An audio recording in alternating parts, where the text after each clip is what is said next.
¿Qué tal amigos? ¿Cómo están? Sean muy bienvenidos a este estudio en el que estudiaremos la palabra del Señor. El título de nuestro estudio para esta ocasión es Los líderes de Israel. Quiero también dar la bienvenida a continuación a nuestros acompañantes el día de hoy. Se encuentra con nosotros nuestro hermano Eduardo Merlos. Bienvenido. Un placer, es un privilegio estar acá. Gracias por estar con nosotros. También se encuentra con nosotros Franz Cruz. Bienvenido, Franz. Gracias, hermano Miguel.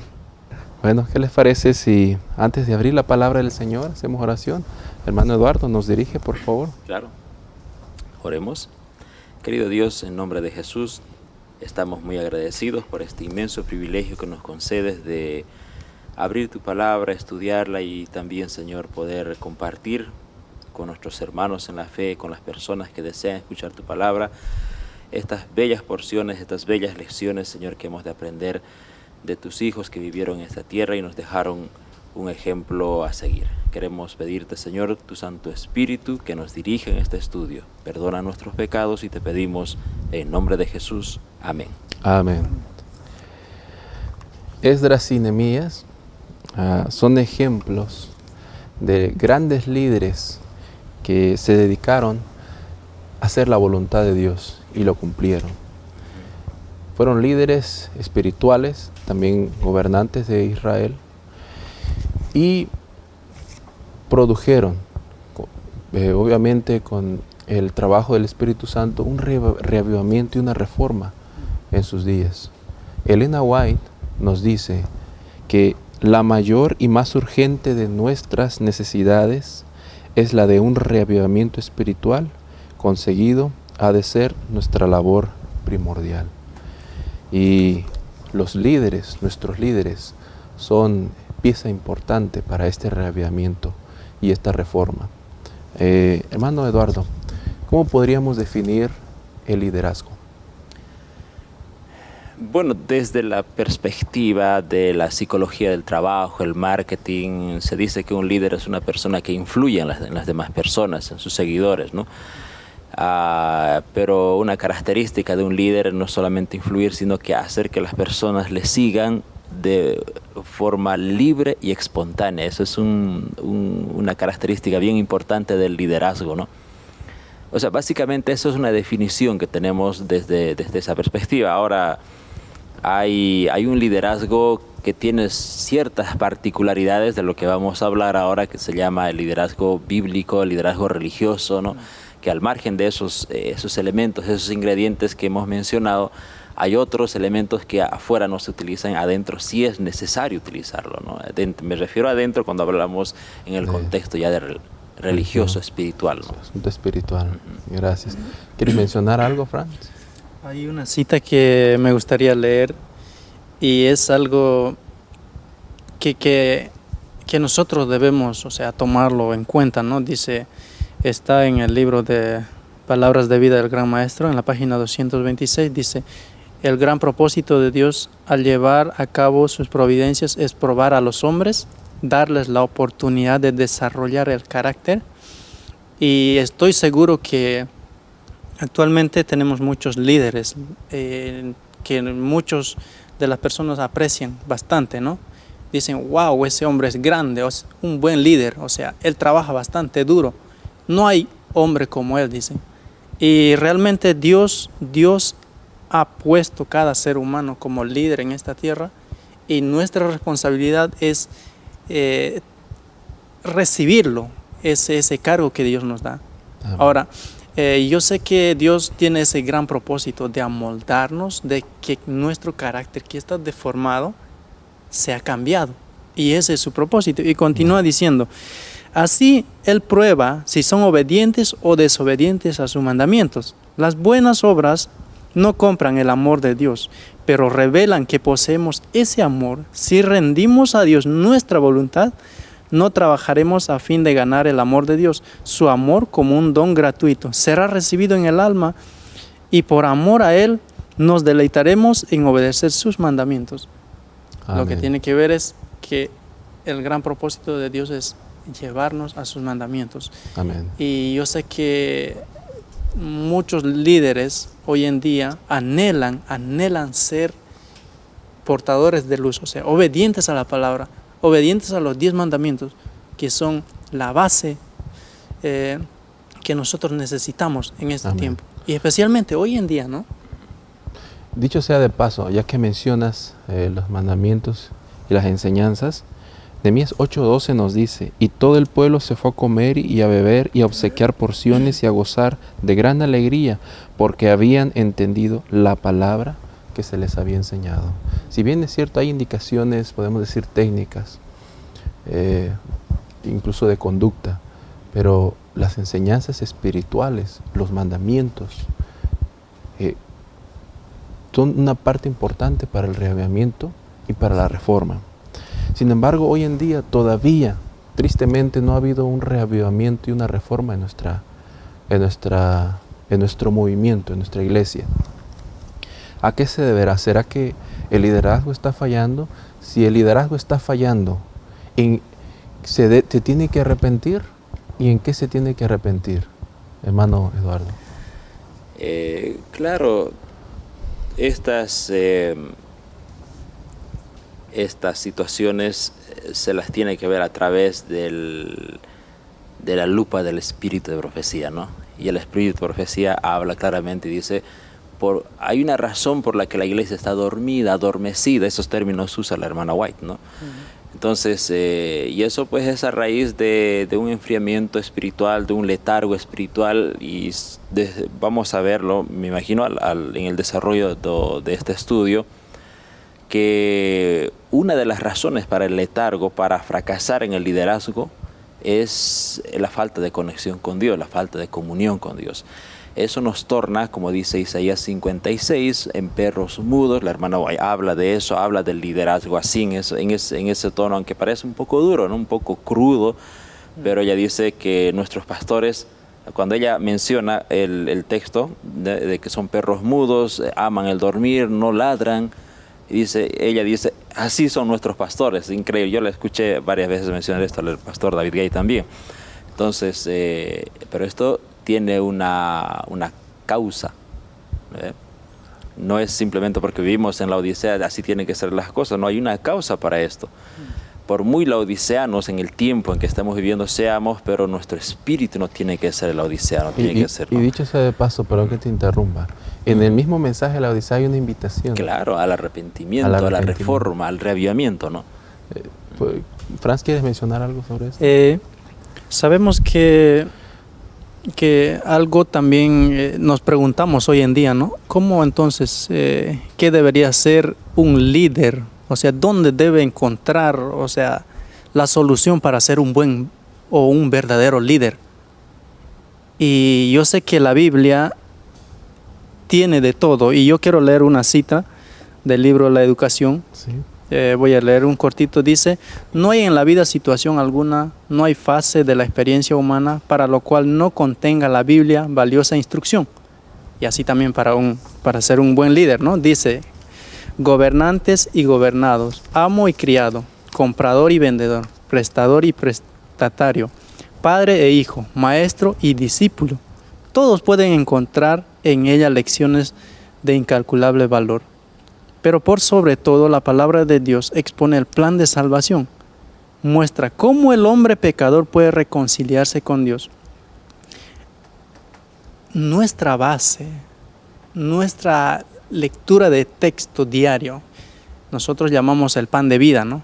El pan espiritual que nos da la palabra de Dios, hace que nosotros encontremos allí las instrucciones para ser realmente un líder aprobado por Dios y capacitado.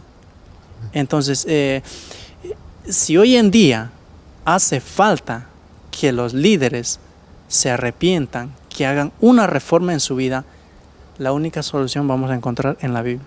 Amén. Y estoy seguro que muchos de nosotros, o sea, queremos ser como muchos líderes, como Nehemías, como Esdras, como Daniel, como muchos otros, como Moisés, fue un gran líder y anhelamos, pero vamos a ver más adelante que ellos, su base fue la palabra de Dios. Usaron como el fundamento para poder liderar y para poder guiar a la multitud. No, entonces para nosotros hoy en día, para muchos líderes que nos están escuchando, también está en la Biblia la solución. Amén. Y creo que también que podemos obtener dentro de esa solución las lecciones en historias de líderes del pueblo de Israel en el pasado. Hay muchos que puede mencionar, pero tanto buenos como malos. Y de ahí podemos extraer lecciones para nuestro tiempo. Hermano Eduardo, algunas historias que a usted le hayan impactado de algunos líderes del pasado, tanto buenas como malas. Claro, resulta interesante, como estamos hablando del liderazgo, hay, como mencioné al principio, se han categorizado ahora algunos tipos de liderazgo, ¿no? Hay un tipo de liderazgo, siempre desde una perspectiva, estamos hablando en nuestro lenguaje actual, ¿no? Hay un tipo de liderazgo que se llama el laissez-faire, que es un vocablo del francés. Después hay otro, el que es el autocrático, el transformacionista, el transaccionista. Son 4 tipos de liderazgo que son muy utilizados, es muy tipificados en el área laboral. Y me resulta interesante cuando uno lee la Biblia y siempre un líder ha tenido alguna de esas características, ¿no? Ahora es interesante, estos 4 tipos de liderazgo, es posible que hay otros autores tienen más divisiones todavía, ¿no? Más tipologías de líderes, pero los líderes bíblicos, me ha llamado la atención a mí que en cada situación Dios ponía un tipo de líder, es decir, la situación, la situación del momento, la coyuntura del momento hacía que se busque un tipo específico de líder, ¿no ve? O sea que no hay líderes. No hay un líder. Hay un solo líder no, con un solo temperamento, sino que claro, exacto, con la diversidad de temperamentos y personalidades. Y de acuerdo a la situación. Dios los utiliza en esa situación. En el tiempo de Moisés, Dios necesitaba un líder con las características de Moisés. No podía estar un líder como Pablo ahí o como Elías, por ejemplo, ¿no? Elías era un hombre muy temperamental, pero en el tiempo de Acab sí se necesitaba una persona así, con ese temperamento, con esas características, un poquito más autocrático. Pero en el tiempo del Éxodo necesitábamos un líder un poquito más tranquilo, más democrático, ¿no? Entonces, pero hay todo tipo de liderazgos. Pero ha habido también en la historia malos líderes, ¿no? Y obviamente que es Dios ahí, ¿no? Dios siempre ha respetado se llama las decisiones del ser humano, ¿no? Ellos, cuando Dios veía que se estaban tomando una decisión, lo respetó. Me llamó la atención el tema de Roboam. Es un dictador, era un dictadorcillo, como decimos ahora, ¿no? Era jovencito, todo. Y bueno, consultó con su gente. Esto fue Roboam, ¿no? Consultó con su, va a ver, ¿qué hacemos ahora? ¿Cómo voy a proseguir? ¿Voy a seguir con la política de mi papá o qué hago? Quiero que me respeten igual que él. Consultó con los ancianos, ¿no? Los ancianos le dijeron su posición, se sintió inseguro y consultó con los jóvenes. Mala decisión. Ahora, ¿a raíz de qué fue eso? Roboam era un hombre que se había apartado de Dios, dejó de conectarse con Dios, dejó de tener un vínculo divino en sus decisiones. Entonces, ¿qué pasó con Roboam? Roboam, cuando consultó a los ancianos le dijeron, mira, trata bien a la gente, respétales, ¿no? Y ellos te van a respetar, van a ser subordinados, tus siervos por siempre. Buen consejo. Solo que él, como no estaba conectado con Dios, dudó de ese consejo. ¿Qué pasaría si él hubiese sido una persona que estuviese estrechamente relacionada con Dios como lo estaban sus padres? Ante cualquier situación ellos se arrodillaban y hablaban con Dios, o Dios les hablaba directo a ellos o mandaba a alguien para darles un consejo. Roboam no hizo eso, simplemente dijo, bueno, a ver, el gabinete más viejo acá, ¿qué dice? Llegó el gabinete viejo, le dijo un consejo sabio, pero no estaba el Espíritu de Dios con él, ¿no? Entonces dudó de ese consejo y fue a los jóvenes, y Satanás, eso dice el Espíritu de Profecía, ¿no? Satanás se vale de cualquier medio para destruir la obra. Entonces agarró a los jóvenes y los jóvenes, no, esos viejos no saben nada, aumentales el trabajo, diles que si mi padre les castigó ¿cómo dice? Con azotes, yo les castigaré con escorpiones, ¿no? Y vemos los resultados. Se equivocó. Y vemos las secuelas de esas decisiones de ese líder. Un mal liderazgo. Y Dios demanda de los líderes cuentas. Claro, exacto. Eso es muy importante, ¿no? Y eso, ahora, pasando al otro tema, por ejemplo, Josías, yo considero que Josías fue la otra cara de la moneda, ¿no? Josías consultó con los viejitos, con los sacerdotes. Y era joven. ¿no? Y él dijo, ¿qué hacemos? Pero Josías era un hombre que estaba así en relación con Dios. Por eso lo que decía al principio el hermano, ¿no? Es importante que los líderes establezcan una permanente, constante conexión con Dios. El rato que nos desconectamos, descuidamos esa conexión, podemos caer en los errores de decisiones, tal como lo hizo Roboam, por ejemplo. Es uno de los tantos ejemplos que hay en la Biblia. Pero Josías, un hombre bien honesto, jovencito, ¿no? Dedicado al Señor, criado en el sacerdocio, pidió consejo, y el sacerdote, los viejos le dijeron, mira, hay que hacer una reforma, hay que motivar al pueblo, hay que venderles otra vez, ¿no? el ideal de Dios. Eso hacen los líderes, ¿no? Venden ideas también. Y él hizo eso, por eso leyeron la Biblia, dice, ¿no? La ley del pueblo, leyeron, la hermana Guay aumenta, o sea, explica este detalle, dice, lo leyeron de forma tan bonita y tan atractiva que la gente dice que se impresionó cuando escucharon la ley y dijeron, pero ¿dónde estamos? ¿Por qué nos alejamos tanto? Entonces, y la influencia fue, o sea, reunía las características de un buen líder, ¿no?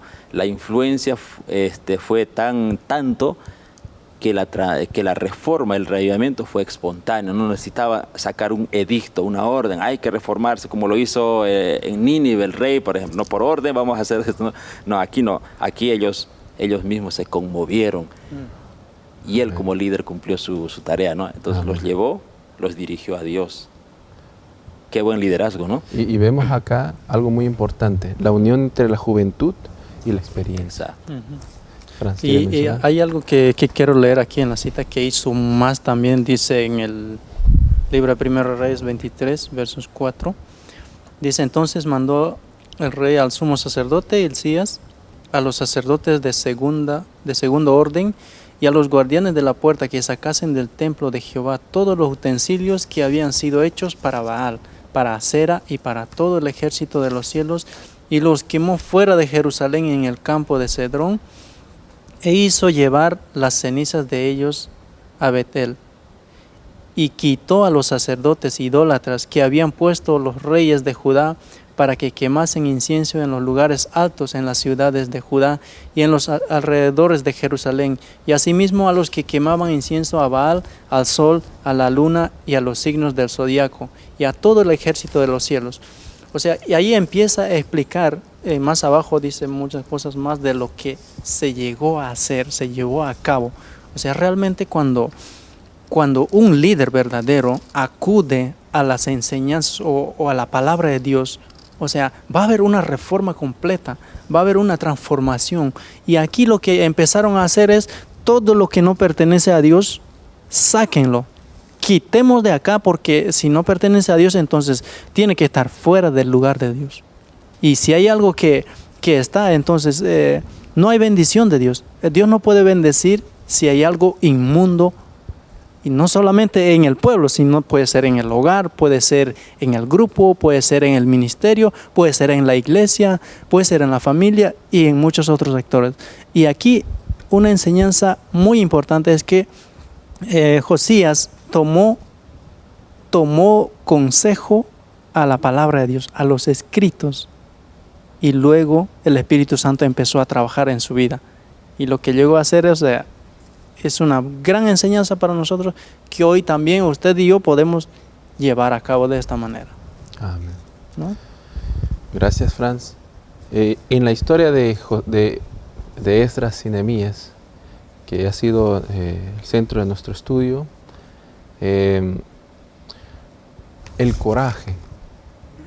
Hermano Eduardo, ¿qué lecciones podemos aprender del coraje que tuvo Nehemías, del coraje que tuvo Esdras y del coraje que los líderes deben tener? Pero resulta interesante, ¿no? En realidad, pues es un coraje que viene a partir de una motivación divina, podríamos decir a partir de una influencia divina, ¿no ve? Porque han habido en la historia muchos hombres corajudos, pero se han equivocado, ¿no? Han hecho por simple mérito propio muchas cosas porque ellos querían hacerlo, sobresalir, qué sé yo. Pero en el caso de Esdras y Nehemías eran líderes que estaban realizando una actividad que eran estrictamente dentro del plan de Dios. Dios quería que se reconstruyera Jerusalén, así estaba profetizado, y ellos fueron llamados para eso, ¿no?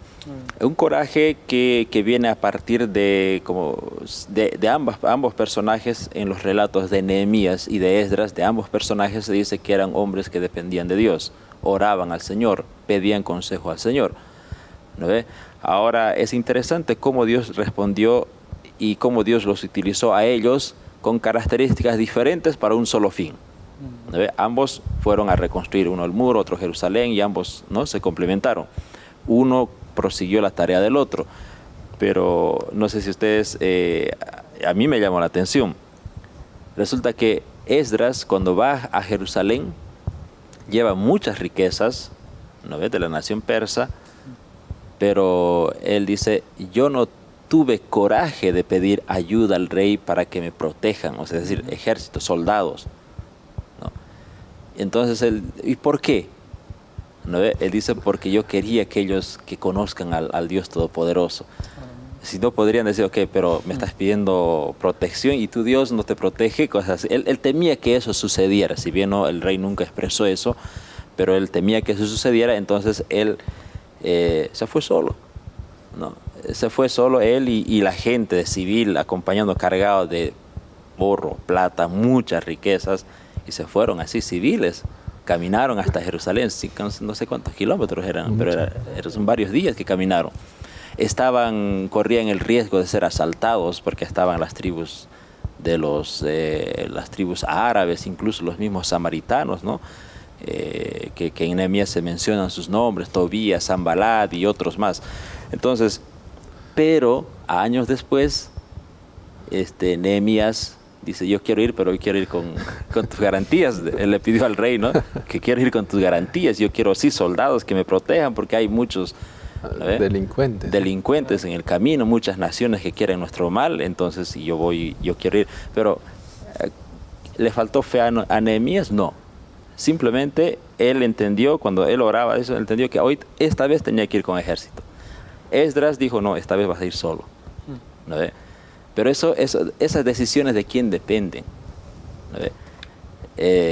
Dependen de cómo Dios quiere que yo desarrolle su voluntad, desarrolle la tarea que Él me ha asignado.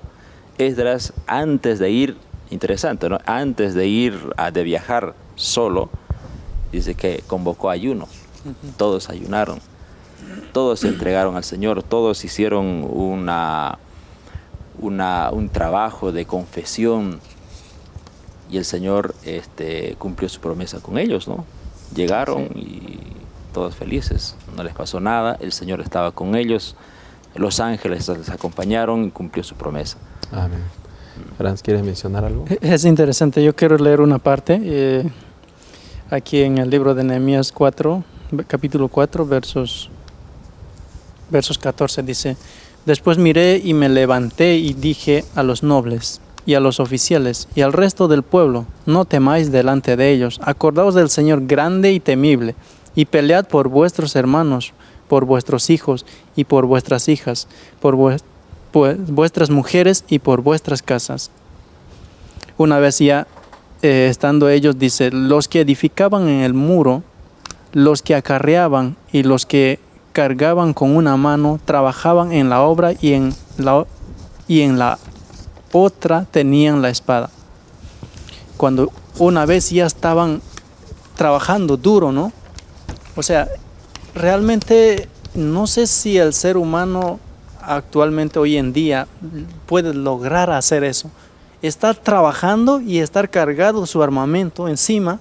O sea, realmente estos hombres recibieron poder, recibieron fuerza de Dios, porque trabajar de día y noche, o sea, ellos continuaban arduamente porque tenían que terminarlo rápido. Y lo terminaron muy rápido. Lo hicieron porque estaban unidos, y estoy seguro que Dios le dio fortaleza para que ellos puedan mantenerse. Ahora, dice en el verso 21, ahí capítulo 4, verso 21, dice: nosotros pues trabajamos en la obra, y la mitad de ellos tenían lanzas desde la subida del alba hasta que salían las estrellas. ¿Se imagina? O sea, fue un trabajo bastante duro. Realmente estaban tan animados para que se lleve a cabo esta obra. Y cuando el Señor pone su espíritu, o sea, no hay nada que te pueda detener. Pueden estar tus enemigos ahí, pero si tú estás armado y estás confiando en Dios, entonces tú vas a darle. Cuando hay un trabajo, ¿no? En mi caso, por ejemplo, cuando hay algo que quiero terminar, yo lo hago hasta terminarlo. ¿Por qué? Porque yo sé que después ya no me voy a preocupar, porque ya está terminado. Y lo que ellos estaban haciendo es algo que tenían poco tiempo para hacerlo, y pusieron todo su esfuerzo. Y Nehemías ahí liderando, dándole fortaleza, diciéndole: ánimo, vamos, que nosotros podemos con la ayuda de Dios. Porque ellos confiaban realmente que Dios estaba detrás de ellos. Nehemías también. Así es. Y hay una surge a raíz de esto, de esta forma de trabajar. Es decir, yo trabajo con en una mano la espada, mi arma para pelear y defenderme, y con la otra mano estoy haciendo el trabajo del muro. Pero surge una cierta aparente inconsistencia, es decir, ¿y la fe? ¿Acaso Dios no los va a cuidar? ¿Por qué ese miedo de que no? Y si viene, yo me defiendo, ¿y dónde está la batalla del Señor? Podríamos fácilmente caer en, ¿cómo se llama? Lo opuesto de la fe, ¿no? Se llama incredulidad. Esto lo tengo en la lengua. Cuando se hace mención de la fe, presunción. Se tornaría presunción. Sería muy presuncioso decir: no, suelto todo y el Señor me proteja y ya. Pero en este caso el Señor les estaba llamando. Hay un texto interesante en Santiago 2:10 que dice: muéstrame tus obras, tú tienes fe y yo tengo obras. Muéstrame tu fe sin tus obras y yo te mostraré mi fe sin mis obras, o te mostraré mi fe por mis obras. Aquí Nehemías actuó ya en consistencia con la voluntad de Dios. Es simple, cuando Dios manda, ordena hacer, uno tiene que hacer hasta donde Dios me dice que lo haga. Ahora, ¿en qué parte de la Biblia está revelada y dice que, bueno, mira, vas a trabajar así con una mano, en una mano el arma, en la otra mano? No estaba eso revelado, pero así lo entendió el líder que estaba conectado con Dios. Eso es muy interesante, ¿no? Lo entendió así. Ahora, si fuera un líder desconectado con Dios, un líder apenas humanista, tal vez eso sería un error. Pero en este caso Nehemías convocó ayuno, él mismo dice que no se rindió ante el Señor antes de llevar esta empresa, este proyecto. Entonces él tenía certeza de lo que él estaba haciendo era la voluntad de Dios, y era así, y cuando no lo era, pues Dios se lo decía. Entonces lo importante aquí siempre todo gira en torno, por eso en algún momento tenemos que leer el capítulo que habla de la oración del camino a Cristo, ¿no? que todas las decisiones que hagamos, la seguridad que tengamos en tomar las decisiones siempre van a venir a partir de una conexión permanente con Dios. Amén. ¿No ves? Claro, yo creo que esa es la invitación. Claro. Más allá de cuáles son los métodos para un reavivamiento y reforma, es una Exacto. conexión con Dios. Exacto. Bueno, muchas gracias, hermano Eduardo. Muchas gracias, Fran, por haber compartido más de la palabra del Señor. A ti, amigo querido y hermano, quiero terminar leyendo lo que nos dice la educación en la página 57. La mayor necesidad del mundo es la de hombres que no se vendan ni se compren, hombres que sean sinceros y honrados en lo más íntimo de sus almas, hombres que no teman dar al pecado el nombre que le corresponde, hombres cuya conciencia sea tan leal al deber como la brújula al polo, hombres que se mantengan de parte de la justicia, aunque se desplomen los cielos. Que Dios te bendiga y te guarde siempre. Nos vemos pronto.